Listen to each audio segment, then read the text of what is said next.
esa fecha y para el día de hoy pensaba hablar de esta fiesta del Pentecostés, pero el Señor puso en mi corazón el hablar de los padres, pero cuando me pone el hablar de los padres, no quiero que pensemos que es una enseñanza dirigida únicamente a los padres. Básicamente es una enseñanza de familia, porque en son de broma me acerqué a las chicas cuando las estaba saludando y le dije, feliz día de las hijas. Y me dice, no, feliz día del padre, me dicen ellas. Y le digo yo, no, es que no seríamos padres si no tenemos hijos. Y creo que cuando nosotros entendemos ese principio, tenemos que aprender que el mensaje va dirigido tanto a los padres como a las hijas y a las madres también. Así que vamos a enfocarnos mucho en los papás, pero abarca a toda la familia. Voy a poner primero mi teléfono acá, porque ahora ya no lo tengo que tener en la bolsa. Ahí está. Y gracias a todos por ese gesto tan hermoso que tuvieron para nosotros los padres, para nosotros como pastores también. Gracias a las mujeres, porque sé que fue también mucha iniciativa de ellas. Y yo decía un día, cuando analizaba el Día del Padre, para muchas personas el Día del Padre pasa desapercibido completamente. Todas las personas paran, dejan de trabajar el Día de la Madre, y no estoy menospreciando eso, no, jamás, pero estoy diciendo lo importante que es ese día para las personas. Pero el Día del Padre a veces, ¿cuándo es? Y no sé, ¿vos sabés en qué cae en este mes? Ni tenemos ni idea de qué día es, nosotros mismos.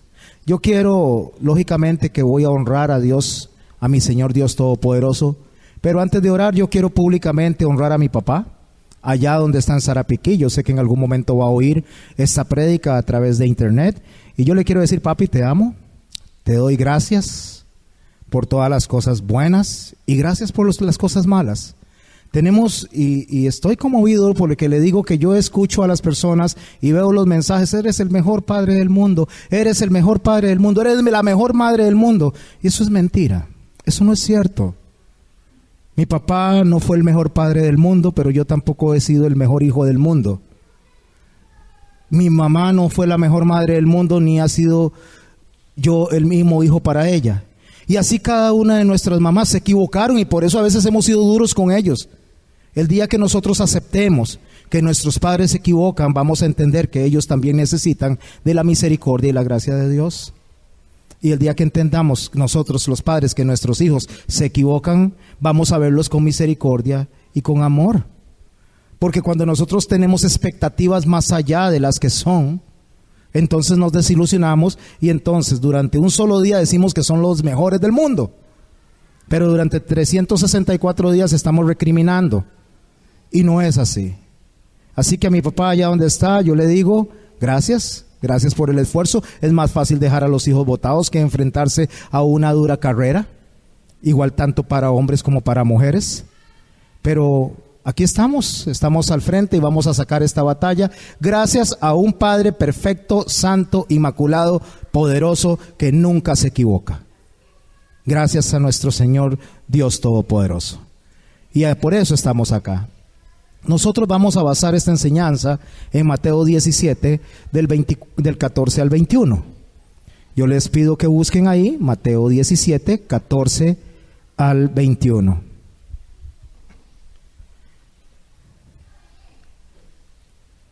Mientras buscan, quiero leer un texto. Ubíquense nada más ahí, y quiero leer un texto en 2 de Timoteo 1:3 para los que anotan, no lo busquen, pero yo se los voy a leer. Dice así: le escribe Pablo a Timoteo, doy gracias a Dios, al cual sirvo desde mis mayores con limpia conciencia, y de que sin cesar me acuerdo de ti en mis oraciones noche y día, deseando verte. Al acordarme de tus lágrimas para llenarme de gozo, trayendo a la memoria la fe no fingida que hay en ti, la cual habitó primero en tu abuela Loida y en tu madre Eunice, y estoy seguro que en ti también. Vamos a orar. Padre, en el nombre de Jesús te doy gracias, Señor, por permitirme, Señor, estar aquí delante de mis hermanos, compartiendo la palabra que tú traes a mi corazón, Señor. Te doy gracias por enseñarnos, Señor. Te doy gracias por el ejemplo, Señor. Te doy gracias por la dirección del Espíritu Santo que tú tienes para cada uno de nosotros, Señor. Te doy gracias por tu sacrificio. Te doy gracias por las personas que pueden, Señor, enseñar y ser luz a otros. Y te doy gracias porque eso se debe gracias a tu misericordia. En el nombre de Jesús, bendigo, Señor, este día, bendigo a mis hermanos y bendigo, Señor, tu santa palabra, que no necesita ser bendecida por mí porque tú la bendices, pero quiero que de mi boca salgan palabras de bendición siempre. En el nombre de Jesús, amén. Cuando leo este texto, ustedes dicen, bueno, pero ¿qué tiene que ver este texto con lo de que vamos a leer de allá en Mateo? Porque allá en Mateo vamos a leer cuando el Señor sana a un hombre lunático. Ese hombre lunático, la palabra viene porque tenía cambios con la luna. Ellos consideraban que estas personas que tenían epilepsia, porque eso era lo que sucedía con este hombre, tenían epilepsia, esa enfermedad que ahora la conocemos y es tratada diferente. Ellos pensaban que era influenciado por la luna y entonces los cambios que esta persona tenía se le debían a la influencia del astro. Y le llamaban lunático, así de sencillo. Pero lógicamente era una enfermedad que él acarreaba no por la luna, sino porque estaba en su cerebro, porque la epilepsia es una afectación del cerebro. Cuando el Señor viene y sale de la transfiguración, ese mismo día que baja de la transfiguración, ese mismo día que él baja, se encuentra abajo un montón de personas que están cuestionando lo que está pasando, porque los apóstoles no pueden sanar a este muchacho lunático. Y cuando ellos se encuentran ahí abajo, se da todo este evento. Por eso es que tal vez digan que tiene que ver una cosa con la otra. Pero lo que pasa es que quise rescatar las palabras de Pablo a Timoteo cuando le dice que habitó en él la fe no fingida que vino primero de su abuela Elodia y de su madre Eunice. Este sermón se llama a los padres. Pero quiero recalcar esto porque algunas mujeres se están enfrentando de forma solitaria, como fue Elodia y Eunice, a enseñar a sus hijos. Elodia y Eunice, o mejor dicho, el padre de Timoteo era asirio. Era un hombre no creyente, porque habían sido invadida esa sección y se había mezclado los del pueblo de Israel con los asirios. Así que el padre de Timoteo no le enseñó nada absolutamente de la palabra. Quien se lo enseñó fue su madre. En este tiempo y en esos tiempos es exactamente igual. Hay padres completamente ausentes porque el padre no solamente es el que no vive en su casa, sino el que vive en su casa y no toma el rol que le corresponde, sino que se lo deja a la madre. Y eso es muy fácil, porque yo lo hice durante mucho tiempo. Es más fácil dejar a la mamá con toda la carga de los hijos, porque para nosotros es muy conveniente que ella se enfrente con ellos y nosotros no damos ese apoyo. Cuando nosotros vemos que nuestras esposas están corrigiendo a los hijos y los hijos no atienden, nosotros tenemos que venir y apoyar a nuestras esposas para que los hijos vean que la desobediencia al uno es equivalente a la desobediencia al otro. Reino dividido, dice la palabra, que no puede prosperar. O sea, un reino que se divide no prospera. Cuando los hijos ven que el reino está dividido, los hijos accionan en función de eso. Entonces llega un hijo y le dice a la mamá: mamá, voy para tal parte. No te doy permiso, ya papi me dio. O se van a donde el papá: voy para tal parte. No, ya mami me dio. Ellos usan ese elemento para moverse dentro de la rebeldía y la desobediencia en cuanto a los padres, apoyándose en que su papá y su mamá están separados aunque vivan en la misma casa. Una decisión debe ser conjunta. Cuando al hijo le dice: voy para allá, ¿qué dice tu madre? Dijo tal cosa, déjeme, vamos a hablar. Pero los padres, anticipadamente a lo que el hijo va a decir, deberían de esperar a darle una respuesta al hijo hasta que ellos dos estén de acuerdo. Y eso es muy difícil que un hijo lo quiebre, porque no lo puede manipular, porque sabe que si le dice al uno, el otro contesta. Bueno, Eunice y Elodia no estaban participando de esta forma, pero ellas tomaron la iniciativa de enseñar a Timoteo, y reconoce Pablo que Timoteo ha crecido en la palabra gracias a su abuela y a su madre. Así que reconozcamos que hay madres que están luchando, que están sacando adelante a sus hijos. No es el orden de Dios, porque no voy a decirlo así. El orden de Dios es que el matrimonio inicie correctamente y ambos críen a sus hijos, no vivan bajo un mismo techo, sino que ambos tomen la iniciativa de criar a sus hijos bajo la dirección y la mayordomía, o mejor dicho, el sacerdocio del padre, quien en fin es al que se le va a pedir cuentas de su familia. Entonces, mujeres, públicamente yo les quiero reconocer a ustedes el esfuerzo. Les aplaudo que estén llevando a sus hijos adelante. Está bien hecho, lo tienen que hacer, enseñarlos en la palabra como lo hizo Elodia y Eunice, y Dios les va a honrar, y ahí es donde ustedes pueden ver que la misericordia y la gracia de Dios opera en sus casas, aunque no sea el orden, porque como decía la canción, ¿quién como Él? Nadie. Dios no te va a abandonar porque no estás en el orden que Él pensó para ti. Pero ¿sabes qué? Que si haces lo correcto, tus hijos van a entrar en el orden que Él pensó para ellos. Entonces de eso se trata. Se trata de reflejar lo que Cristo nos enseña a nosotros, para que nosotros lo traslademos a nuestros hijos, aunque nos equivoquemos. ¿Por qué nos equivocamos? Las madres y los padres. Y Dios va a ordenar y te va a honrar si le honras, porque Dios honra a quien le honra, indiferentemente de cómo seamos. Yo traje esta tacita de café, que no tiene café, le doy vuelta, porque si tuviera café, pues no me la tomaría, no me gusta el café. Pero traje para representar algo. Ayer en el seminario les decía, yo aprendí algo de mi hijo. Yo tengo 3 hijos, 2 están acá. Mi hija mayor y mi hijo menor, y el de en medio que está casado, él está con su esposa. Pero este de en medio es barista. Aprendió y se profesionalizó en eso. Y cuando usted oye barista, usted dice, debe ser un borracho. No, no tiene que ver nada con eso, aunque le escuche la palabra bar. Barista es una persona que se especializa en las bebidas hechas a base de café. Entonces hace mucho tipo de bebidas, con helados, con cremas, bueno, no sé, solamente lo he visto que ha hecho y hace bebidas deliciosas.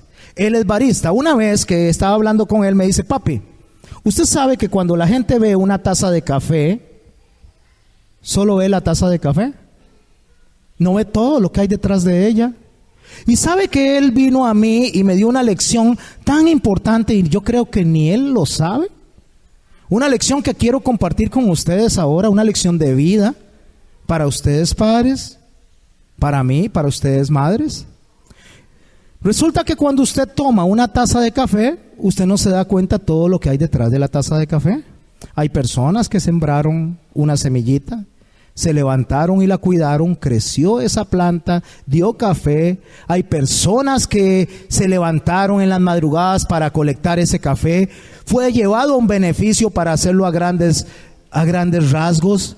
En el beneficio fue procesado, después se empacó, llegó a un supermercado, y después de ese supermercado alguien lo acomodó en los anaqueles, y después de ese que se acomodó en los anaqueles, usted vino y lo tomó y lo puso en el carrito, después lo llevó a la caja, la cajera cobró y llegó a su casa y lo echó en el coffee maker o en la bolsa de chorrear café y salió su café. Es así. Todo eso por la taza de café. Usted sabe que nosotros, cuando no entendemos eso, y es donde viene la lección, no aprendemos a ver a las personas como deberíamos verlas.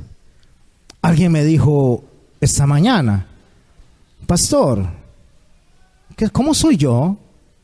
Vamos a decir que si soy bueno o malo, no voy a decir exactamente cómo fue porque no recuerdo, pero yo le dije, usted es bueno. Y me dice, ¿por qué? ¿Y por qué? Porque las personas no las podemos valorar como valoramos la taza de café. Usted sabe que cuando nosotros nos dirigimos a otra persona, somos muy duros con esa persona. Somos duros con nuestros hijos. Somos duros con nuestra esposa. Somos duros con nuestros padres. Somos extremadamente duros pensando que nosotros somos mejores que esas personas. Y no vemos que detrás de ellos hay algo como lo que les expliqué de la taza de café. Si aquí hay una persona que está adorando, si aquí hay una persona que está alabando y se equivoca, somos duros con esa persona. Si aquí hay una persona que está predicando y se equivoca, somos duros con esa persona. Si aquí hay una persona que está de ujiera ahí afuera y se equivoca, ¿cómo somos? Duros con esa persona. Si hay una persona que está en el sonido y se equivoca, somos duros con esa persona. Pero no hemos visto lo valiosa que es esa persona. ¿Por qué no hemos visto lo valiosa que es esa persona? Porque no conocemos todo lo que hay detrás. Para que esta persona se siente, venga a cantar acá, para que esa persona vaya a la cocina a cocinar con el esfuerzo que quiere hacerlo, para que esa persona se siente a poner la música, para que venga a cuidar los carros, para que venga a barrer, haga lo que haga, mi hermano, hubo un trabajo previo y maravilloso de aquel que, ¿quién como él? Que estaba en los cielos y siendo Dios y teniendo la forma de Dios, se rehusó o dejó eso para ser como usted y como yo. Y se humilló a sí mismo, que dice, se vació a sí mismo de todo poder y majestad para venir a decirnos a nosotros cómo tenemos que ser. Le dijo a Pedro cuando le estaba lavando los pies, termina diciéndole, ejemplo os he dado. No tenía parte, termina diciéndole, ejemplo os he dado para que hagáis como yo he hecho. Mi hermano, usted y yo somos pagados por precio de sangre. Hemos sido comprados con la sangre de nuestro maravilloso soberano Jesucristo. Por lo tanto, valemos nuestro precio por lo que Él vale, no por lo que yo hago. Porque Él nos vio desde antes y puso el nombre de nosotros en el libro de la vida por pura misericordia. ¿Por qué somos tan duros? Porque usted se va a equivocar y yo me voy a equivocar. Usted va a requerir de un perdón y yo voy a requerir de un perdón. Usted va a requerir de que alguien lo apoye y yo voy a requerir de que alguien me apoye, porque el único que no necesita de nadie ni de nada se llama Jesucristo. Usted y yo necesitamos los unos de los otros. Cuando usted se duele, yo me duelo. Cuando usted llora, yo lloro. Cuando usted se goza, yo me gozo. Así tenemos que ser nosotros los unos con los otros. No que cuando usted llora yo lo pisotee. No que cuando usted se duela yo lo golpee. Y yo me goce con usted solo cuando se goza. Porque eso es un interés creado entre nosotros. Dentro de este contexto es que está el Señor bajando de la transfiguración allá en el monte donde está. Y cuando Él desciende, se encuentra con un alboroto abajo porque los discípulos no podían sanar al lunático. Y los apóstoles son juzgados duramente. Leamos el texto. Mateo 17:14. Cuando llegaron al gentío, leo Reina de Valera 1960, cuando llegaron al gentío vino a él un hombre y se arrodilló delante de él diciendo: Señor, ten misericordia de mi hijo. Es interesante porque cuando él le dice ten misericordia de mi hijo, allá en el libro de Marcos nos dice de mi único hijo. O sea, no tenía más hijos que ese. Ten misericordia de mi hijo, que es lunático y padece muchísimo, porque muchas veces cae al fuego y muchas veces en el agua. Y lo he traído a tus discípulos, pero no le han podido sanar. Con esta escena se encuentra Jesús cuando baja con sus apóstoles Pedro, Juan y Santiago de allá donde estuvo la transfiguración, y ellos lograron ver un poquito de la gloria de Dios donde se manifestó delante de ellos. Y él baja y se encuentra con esto. Este hombre paralítico, y la escena totalmente se asemeja a algo. Se asemeja a lo que pasó allá en el Sinaí cuando Moisés subió y recibió los mandamientos, y él bajó y vio un alboroto. No sé si ustedes lo recuerdan. Él vio un alboroto abajo, estaban adorando un becerro, y él vio que la gente estaba convulsionada. Jesús le está pasando lo mismo y está viendo abajo la gente convulsionada. Moisés subió, estuvo en la presencia de Dios. Jesús subió, se transfiguró con sus discípulos y bajan y ven la convulsión, porque los discípulos no podían sanar al endemoniado.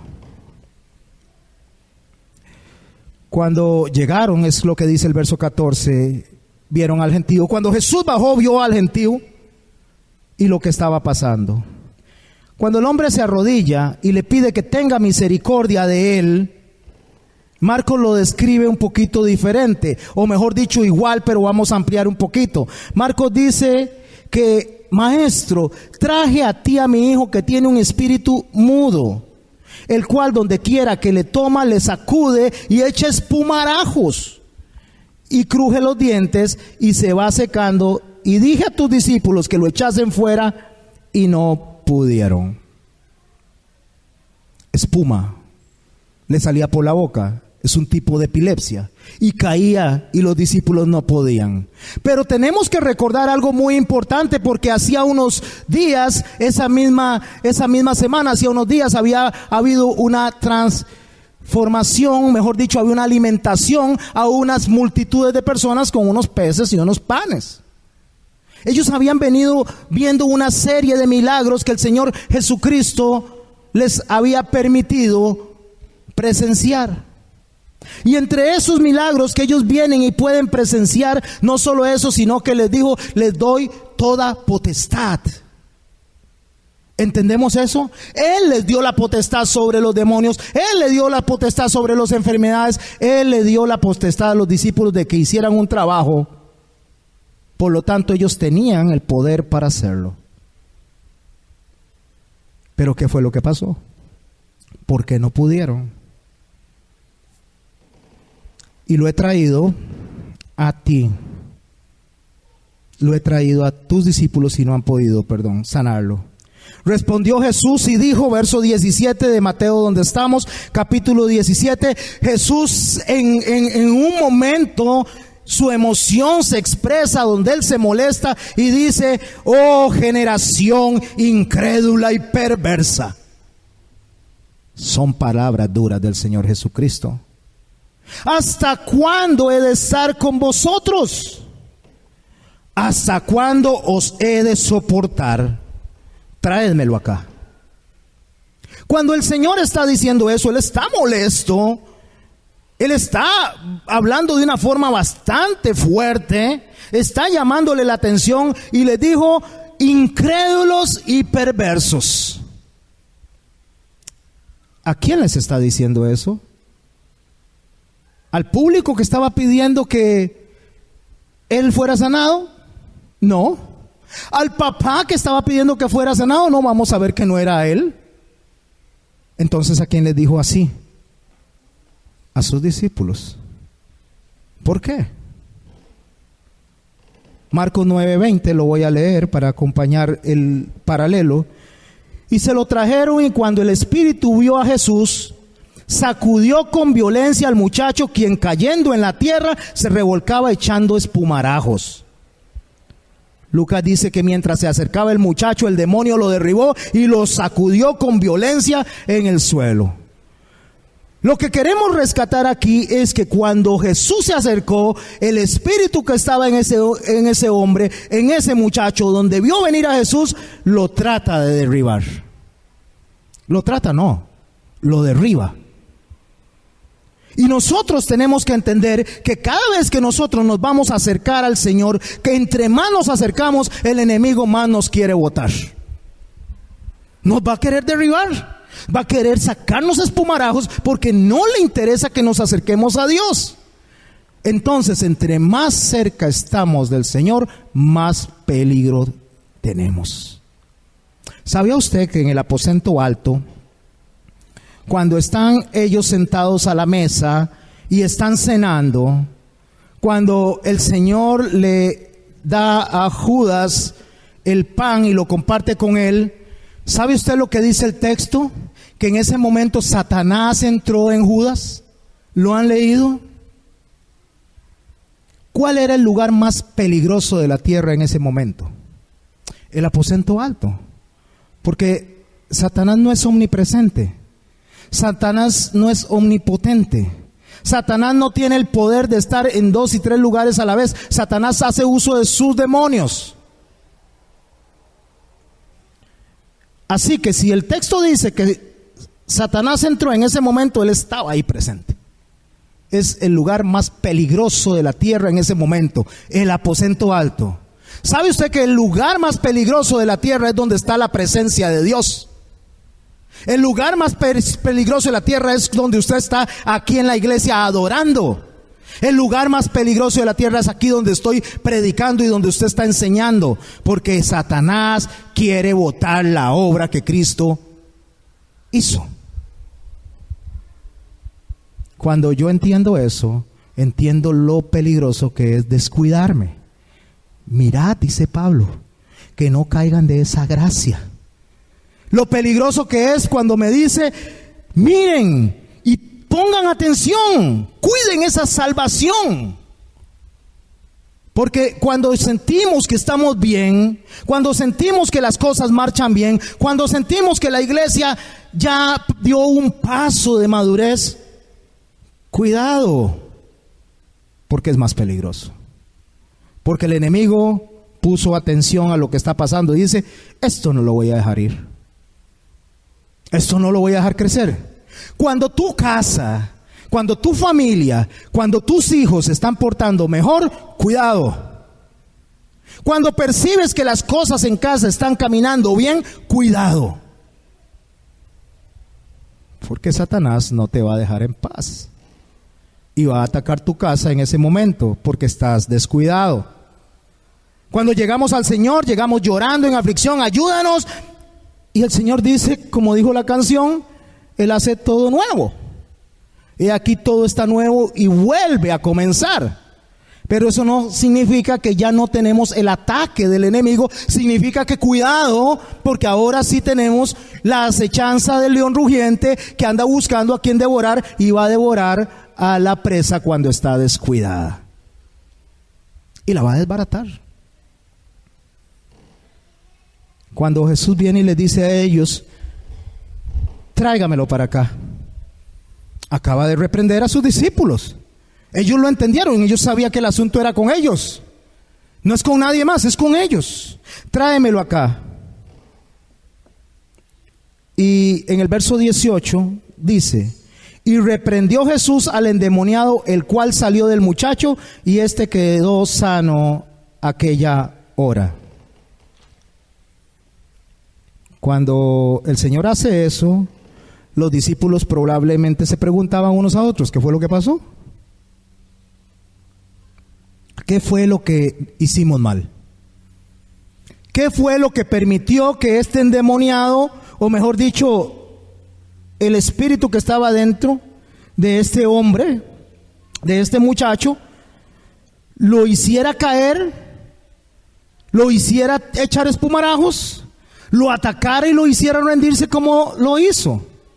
Entonces nosotros venimos y empezamos a escuchar un montón de enseñanzas equivocadas acerca de lo que pasó en ese momento. Y hoy, con la ayuda del Espíritu Santo, vamos a discernir y vamos a ver realmente qué fue lo que pasó. ¿Por qué? Porque se vienen aparte los discípulos y llaman a Jesús, verso 19, viniendo entonces los discípulos a Jesús aparte, dijeron, ¿por qué nosotros no pudimos echarlo fuera? Papá, mamá, más a los padres, ¿ustedes no se han sentido a veces impotentes con sus hijos? ¿Que no saben ya ni qué hacer? A veces ustedes no se han sentido de que ni aunque les den paletazos, Ni aunque los castiguen, porque al final de cuentas son como testarudos y siempre van allá contracorriente. ¿No les ha pasado eso? ¿Y no recuerdan que ustedes fueron igual y yo fui igual también? ¿O no? ¿Qué es lo que pasa entonces? ¿Por qué nosotros esperamos que nuestros hijos hagan algo con nosotros que nosotros no hicimos? Porque queremos que ellos no se equivoquen como nos equivocamos nosotros. Pero son nuestras fuerzas las que están operando ahí. Porque nosotros tenemos que empezar a ver correctamente. Tenemos que ver al enemigo verdadero. Porque el enemigo no es el hijo. El enemigo no es mi mamá. El enemigo no es mi papá. El enemigo está detrás, camuflado, esperando a que nos descuidemos. Y cuando nos descuidamos, opera. Entonces los discípulos le dicen, ¿qué fue lo que pasó? Que nosotros no pudimos echar a los demonios.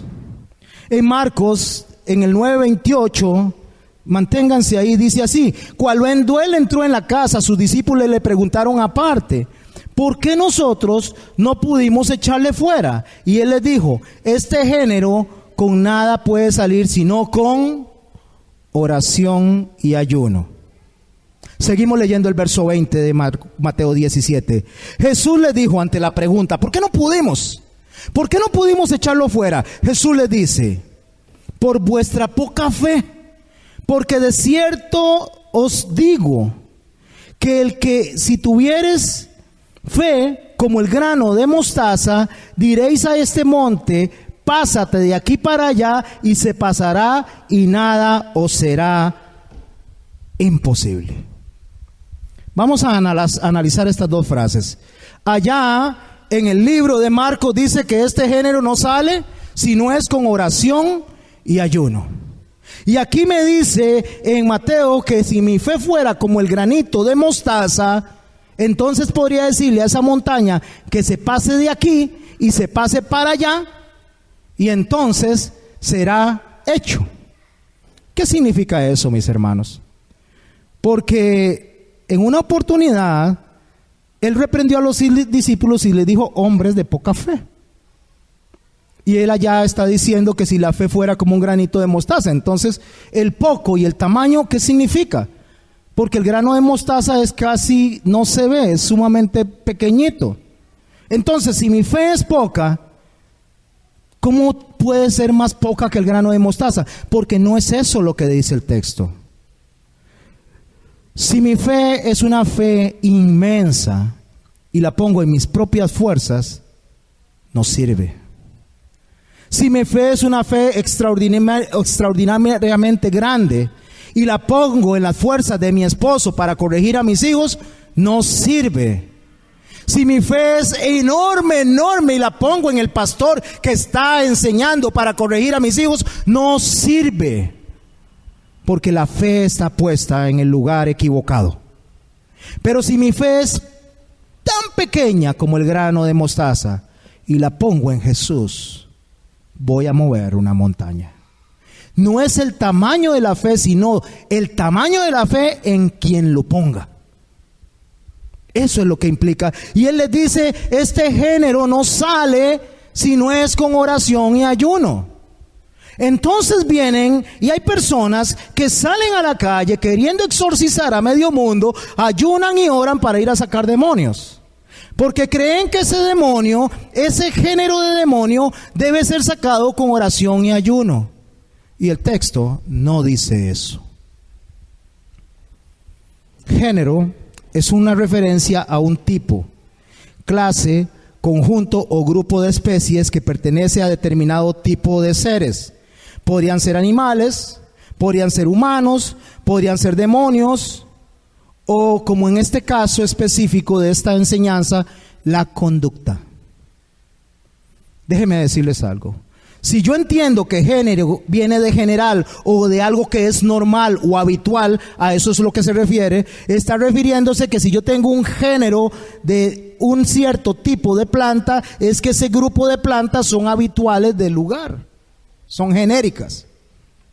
Si yo tengo un género o un grupo de personas, se refiere a que esa es la normalidad. Y si yo tengo una conducta que es general o un género de conducta, significa que ese comportamiento debe ser atacado porque es un comportamiento habitual, normal. Cuando entendemos eso, entonces vamos a entender muy bien por qué el Señor dijo: este género no sale si no es con oración y ayuno.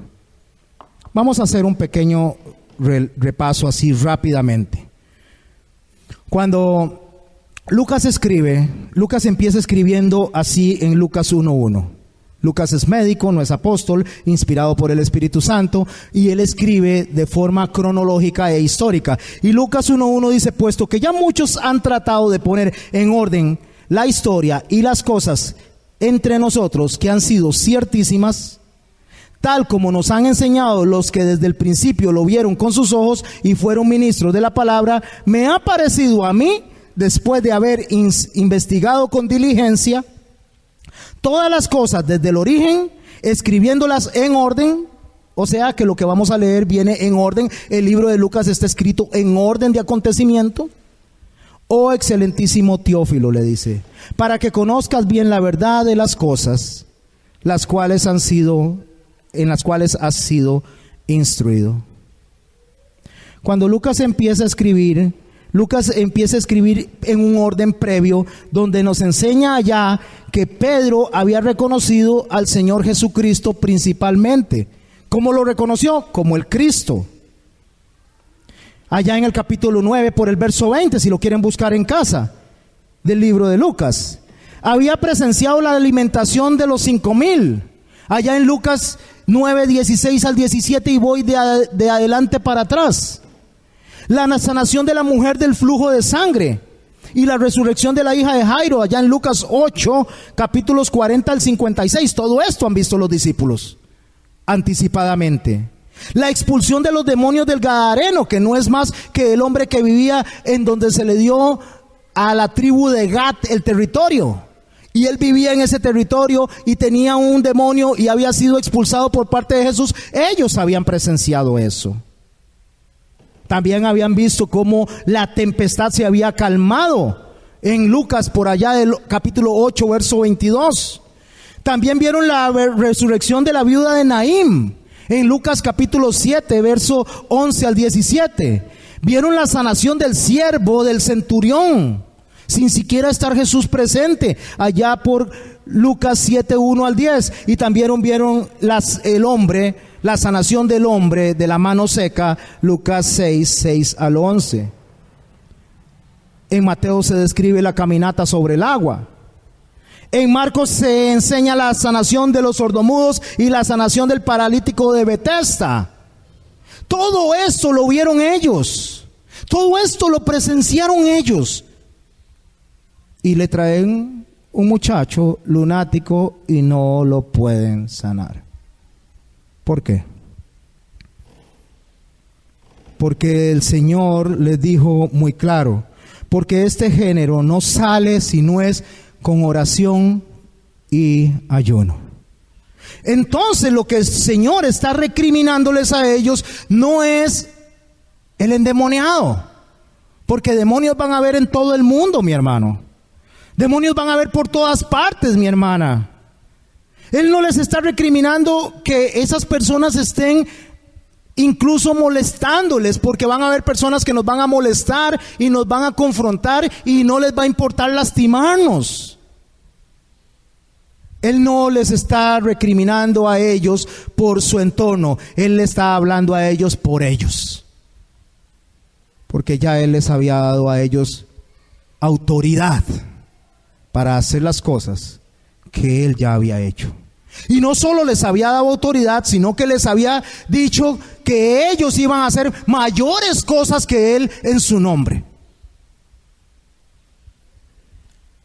Cuando el Señor le dice este género no sale sino con oración y ayuno, el género que el Señor está atacando es la incredulidad de ellos.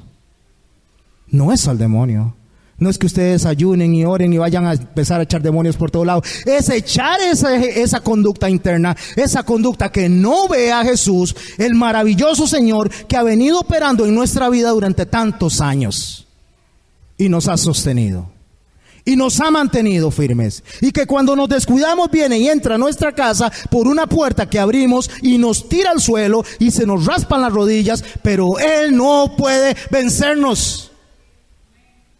Porque ya Cristo ha vencido.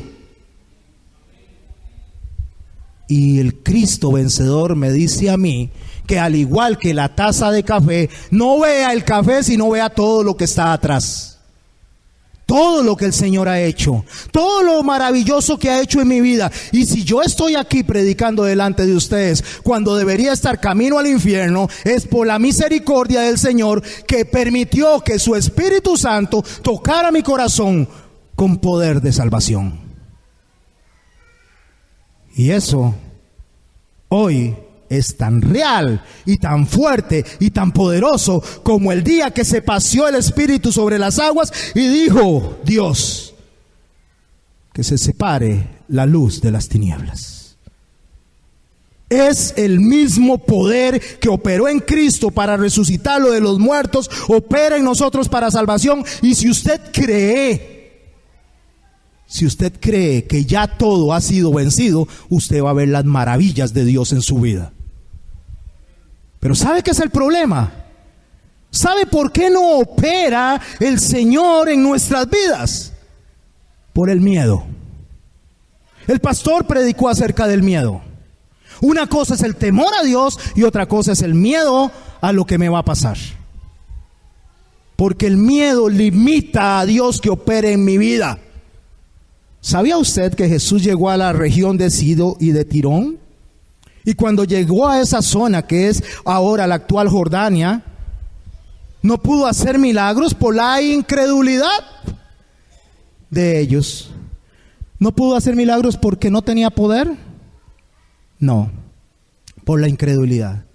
Porque si yo me levanto en la mañana y yo salgo a trabajar y yo digo, ay, qué torta, mire cómo está en la calle, qué montón de carros, qué miedo salir a conducir, qué miedo ir para allá, qué miedo, algo me va a pasar. Te va a pasar.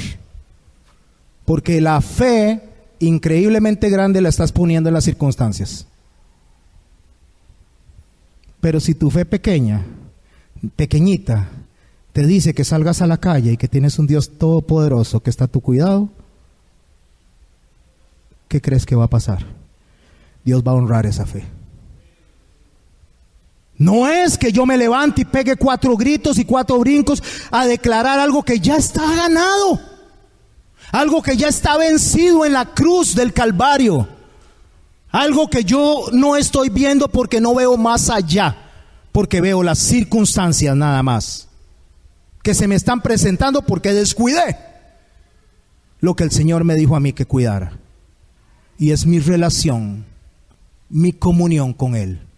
Y debo de creer que no importa lo que yo haga, Dios va a llevarme a feliz término. Porque lo que Él comienza, Él lo perfecciona y Él lo termina. No soy yo. ¿Sabes qué, papá? A ti principalmente esta mañana, aunque también es para las madres. ¿Sabes qué? No es cuánto luches con tu hijo. No es cuánto grites o cuántos fajazos le des, es cuánto deposites tu confianza realmente en quien lo va a corregir, lo va a convertir, lo va a transformar y lo va a hacer una criatura que sea de olor fragante para Él. Es la fe puesta en el lugar correcto. ¿Tienes que disciplinarse? Pero no es tu disciplina la que lo va a cambiar. Es que si Él dijo cómo hacerlo, va a cambiar porque Él lo dijo. ¿Tienes que enseñarle a ir a estudiar? Sí, porque Él dijo que usted lo debe guiar, pero no es su guianza la que lo va a cambiar, sino el verdadero y soberano Dios Todopoderoso que va a hablar a través de tu palabra. Y vas a construir con tu boca. Pero si usted le dice a su hijo, es que usted sí que es majadero. Usted sí es desobediente. Usted no presta atención. ¿Sabe qué está yendo usted? Construyendo sobre ese muchacho. Y él va a ser majadero, desobediente. Pero si usted le dice a su hijo, no, usted no es desobediente, usted es obediente, usted es un buen muchacho, usted es un hijo de Dios, pero usted descuidó esa relación con Dios. Y estás mostrando el carácter de alguien que te está guiando, que no es Jesús, pero no es usted. Enséñele que necesita de Cristo en su vida y vas a ver cómo empieza a cambiar. Usted sabe una cosa, mis hermanos, hay cosas que a mí no me gusta hablar, pero es necesario a veces usar el testimonio de vida. A veces yo llegaba a mi casa y ponía música cristiana, la que me gusta oír. Es esa música tan fea, decía mi hija. Pero ¿qué está, papi? Y se encerraba en el cuarto. Iba a oír su propia música. Yo empezaba a hablar de la palabra del Señor y ella se iba para allá. Era como echarle sal a la sanguijuela, ¿verdad? La babosa, así se llama. Era como agarrar y echarle un puño de sal y se retorcía con solo oír la música. Mi esposa y yo oramos, ayunamos, más ella que yo, y se los dejamos un día en las manos al Señor. Son tuyos, Señor, son tuyos. Vamos a vivir para ti, vamos a modelar para ellos, y son tuyos. Tal vez no veamos la tierra prometida como Moisés, que no pudo entrar, solo la vio, pero no entró. Pero sabemos que Dios va a honrar lo que nosotros hagamos para ti, porque tú dices que tú honras a quien te honra. Aunque no lo veamos, aunque me muera antes. La uso a ella de ejemplo porque está aquí con nosotros. Y no es bueno hablar de las personas que no están presentes, eso es malo. Cuando el tiempo pasa y Dios decide, en un momento determinado, viene a la vida de ella y clic en el corazón. Y ahora la oigo escuchando música del Señor, la oigo predicando del Señor, la oigo escribiendo cosas maravillosas que ni por mi mente hubiera pasado a escribirlas, porque el Espíritu Santo está haciendo el uso de ella como Él quiere. Porque este género no sale si no es con oración y ayuno. No era gritando sobre ella, no era poniendo manos sobre ella, era dejándosela a Dios. Y Él hizo como quiso. Y lo que Él hizo es maravilloso. Este género no sale si no es con oración y ayuno. Luchamos por cambiar a nuestros hijos. Peleamos poniendo la fe poderosa en nuestro entendimiento. Peleamos tratando de hacer lo que no hicimos. Que mi hijo no sea como yo fui. Deje de pelear. Ríndase delante de Dios. Dígale: Señor, yo solo le voy a mostrar tu carácter. Voy a decirle cuál es la conducta correcta. Y a ti te toca, Señor, convencer. Pero no podemos decirle a una persona no grite y gritar. No podemos decirle a una persona no fume y fumar. No podemos decirle a una persona no mienta y mentir. Usted tiene que decir: Dios aborrece a los que mienten. Y cuando su hijo ve que usted es veraz, entonces va a decir: wow, este papá mío, esta mamá mía realmente predica con el ejemplo. Porque las acciones gritan más fuerte que las palabras. Pero yo no puedo enseñar algo que no vivo. Yo no puedo ser lo que no soy. Yo solo puedo ser lo que soy. Y un árbol de naranja va a dar naranjas. Y un árbol de aguacate va a dar aguacates. Y yo como papá voy a dar la luz de Jesucristo si tengo una relación íntima con Él. Papás, ¿cómo es posible que usted crea o pretenda que su hijo sea un hijo obediente si usted no es obediente con Dios? Vaya, papito, a la iglesia. Tranquilo, ahí lo dejo ir. Ahí Dios que me lo arregle. Y dele gracias a Dios porque sus hijos vienen a la iglesia y no cogen para otro lado. Pero quiere que le diga, él tiene que ver su ejemplo y ser el primero en estar adorando a Dios, y entonces ellos van a seguir esos pasos. Porque los hijos necesitan ver modelos a seguir. Y usted, papá, es el primer modelo. Y si el modelo es malo, el resultado del discípulo es malo. ¿Porque quiere ser malo? No, porque no le enseña. ¿Cómo voy a saber? Iba el eunuco en el carruaje cuando Felipe lo vio, iba leyendo Isaías allá en Hechos capítulo 8, iba leyendo y le dice: Felipe, ¿entiendes lo que lees? ¿Sabe qué le dijo el eunuco? ¿Cómo voy a entender si nadie me lo explica? ¿Cómo sus hijos van a saber cómo conducirse si nadie les explica? Hay que les explique el pastor. 1 hora, 2 horas a la semana, aquí en la iglesia. Y las otras horas durante toda la semana, ¿qué hacemos? Jugamos fútbol, nos dedicamos a cualquier otra cosa. Pero lo menos que hacemos es sentarnos con nuestros hijos a decirles: este es el carácter de Cristo, esta es la forma en que nos conducimos, y ahora sí, papito, venga de la mano, vamos a ir a adorar a Dios. Una vez pregunté en la cárcel, en una oportunidad: levanten la mano los que una vez fueron a la escuelita dominical.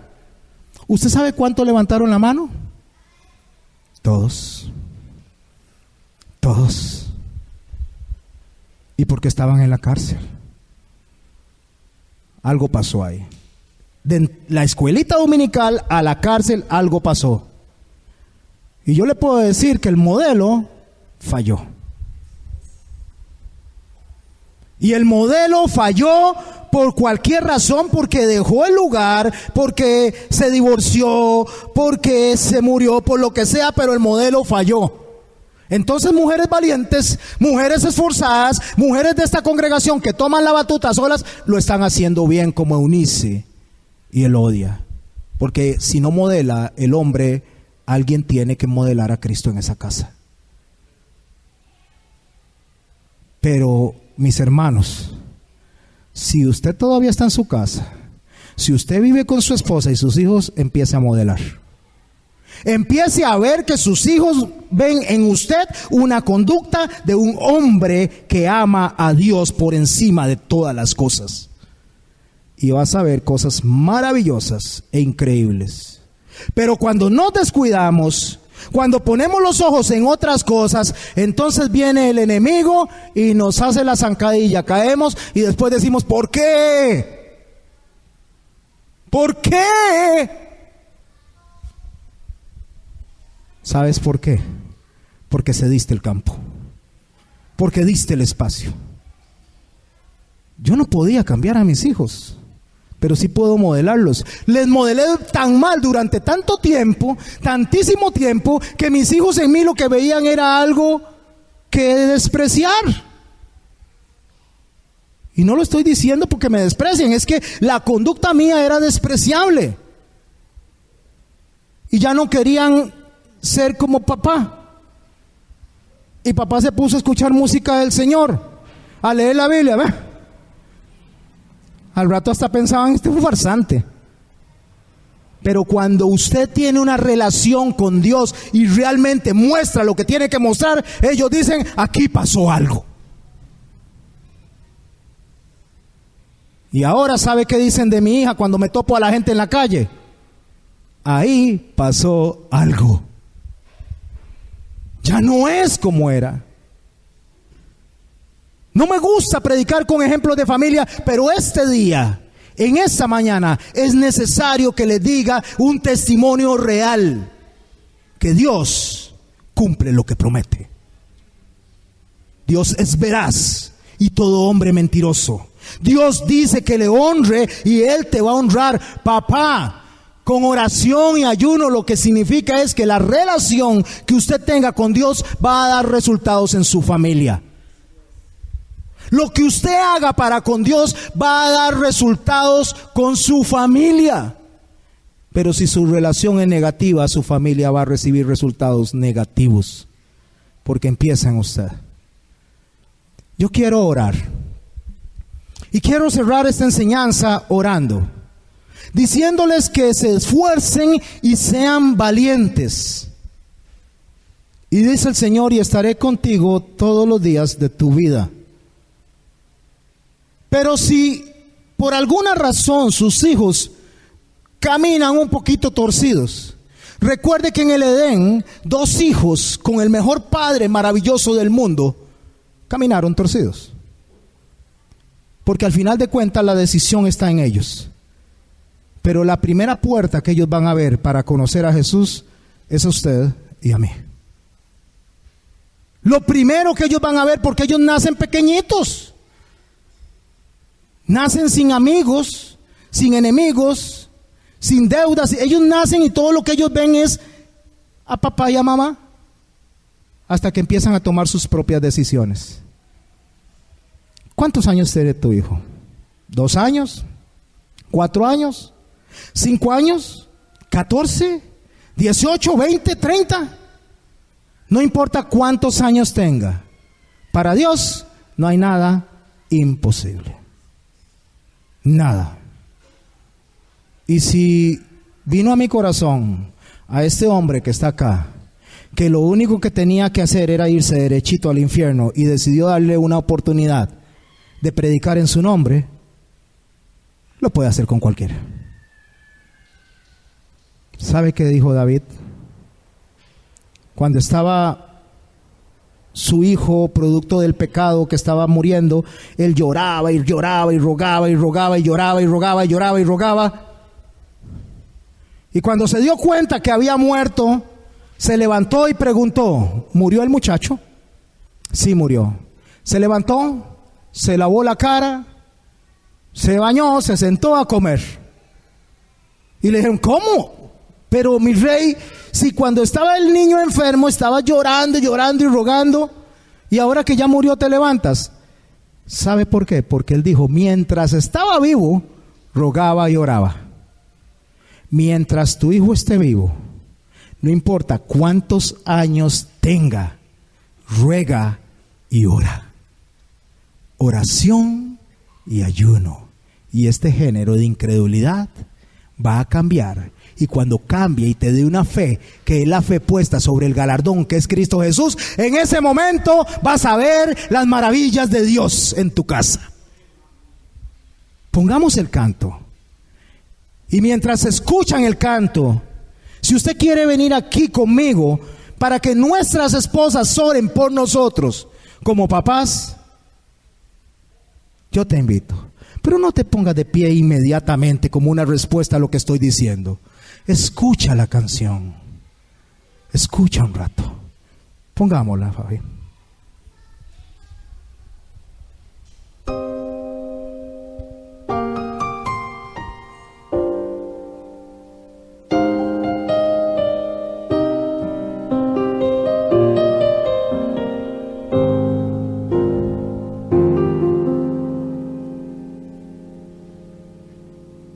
Estás conmigo desde antes de verme nacer. Tu palabra me hizo saber de las cosas tan hermosas que creaste para mí. Es asombroso que en tus planes me encontrara yo, alcanzando tus propósitos. En mi vida puedo a diario ver que marcas el camino. Estás conmigo desde la noche hasta el amanecer. Cada momento he podido ver que tu favor me guía a cumplir lo que tú quieres para mí. Eres el Padre que siempre soñé. amanecer, mi dulce compañía en cada uno de mis días. No estamos solos. Eres el Padre que siempre es. Nuestro Padre nos acompaña en el día a día, en este transitar, en los gozos, en las aflicciones, en la escasez, en la abundancia. Estás conmigo. Siempre está conmigo. A pesar de siempre los está contigo. errores que ¿Quieres orar conmigo? sabes bien Ven. pudiera cometer. Me ayudas a permanecer de pie ante la vida. Estás conmigo desde la noche hasta el amanecer. Cada momento he podido ver que tu favor me guía a cumplir lo que tú quieres para mí. Eres el Padre que siempre soñé, mi amor eterno, mi razón de ser. Mamás que están criando a sus hijos solas, como Elodia y Eunice, estás conmigo, esforzadas, valientes, y eres el Padre que creyendo en el Señor. Ven y ora con nosotros también. eterno, mi razón de ser. No es el orden, pero Dios está contigo también. Venga conmigo. Oremos, mis hermanas. Venga, no se quede ahí. Padre que siempre soñé.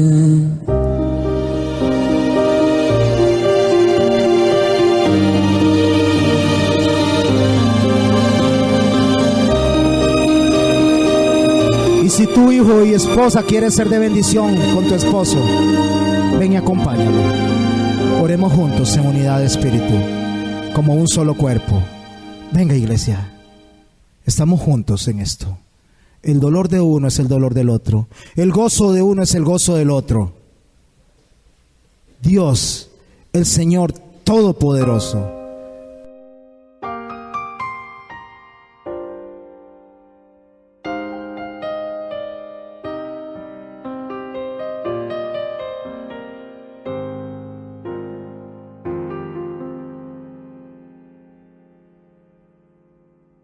estás conmigo desde antes de verme nacer.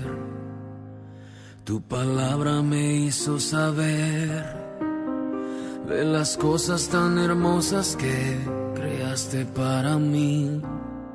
Es asombroso que en tus planes me encontrara yo, alcanzando tus propósitos. En mi vida puedo a diario ver que marcas el camino. Estás conmigo desde la noche hasta el amanecer. Cada momento he podido ver que tu favor me guía a cumplir lo que tú quieres para mí. Eres el Padre que siempre soñé, mi amor eterno, mi razón de ser, mi dulce compañía en cada uno de mis días. Eres el Padre que siempre soñé.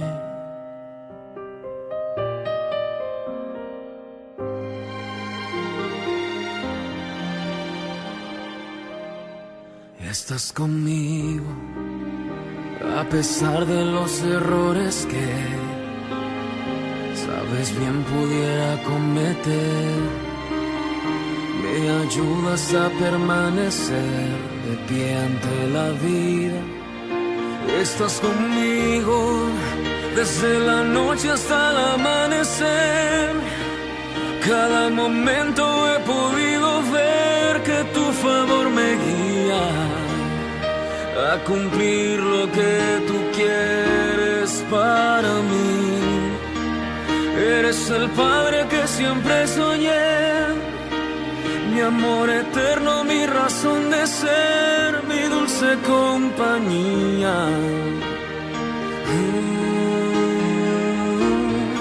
Estás conmigo y eres el Padre que siempre soñé, mi amor eterno, mi razón de ser, mi dulce compañía en cada uno de mis Eres el padre que siempre soñé.